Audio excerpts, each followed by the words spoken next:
Mkuu wa sera za mambo ya nje wa Umoja wa Ulaya EU, Kaja Kallas, ameonyesha wazi kuwa EU inazingatia uwezekano wa kuweka vikwazo vipya dhidi ya Iran kutokana na ukandamizaji wa maandamano ya kupinga serikali nchini humo.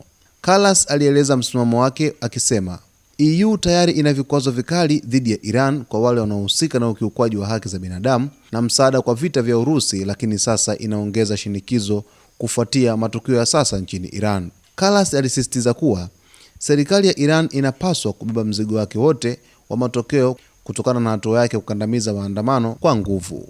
Niko tayari kupendekeza vikwazo vya ziada kama jibu la ukandamizaji wa kikatili wa waandamanaji, aliongeza Kallas.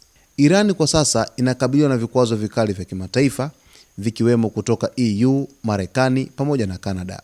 Vikwazo hivi vinahusisha sekta muhimu za uchumi ikiwa ni pamoja na mafuta na biashara za kijeshi, na vinadaiwa kuwa miongoni mwa sababu kubwa za mgogoro wa kiuchumi unaochochea maandamano makubwa nchini Iran.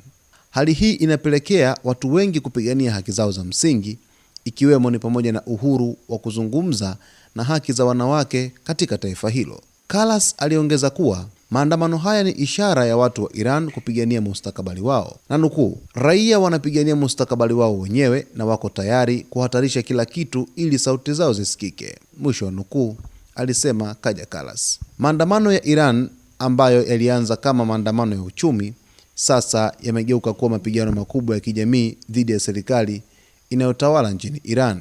EU imeonyesha kuwa iko tayari kuongeza vikwazo ili kulazimisha mabadiliko nchini Iran, huku msemaji wa EU Anwar El-Noun akisema kuwa Umoja wa Ulaya uko tayari kupendekeza vikwazo vipya na vikali zaidi kufuatia ukandamizaji unaoendelea. Hali nchini Iran kidogo kwa hivi sasa imedhibitiwa na vikosi vya usalama kufuatia maandamano ambayo yamedumu kwa takribani wiki mbili hivi sasa, kwa sababu ya kile ambacho kilielezwa kwamba ni shida ya kiuchumi katika taifa hilo, lakini vile raia walikuwa wakilalamikia ugumu wa maisha na kushuka kwa thamani ya rayo ya Iran, huku ikielezwa kwamba dola moja ya Kimarekani ni sawasawa na rayo 1.4 ya Iran. Basi mtazamaji wetu, kwa taarifa zaidi endelea kuwa nasi wakati wote hapa kwa kusubscribe channel yetu, kulike, kucomment pamoja na kushare.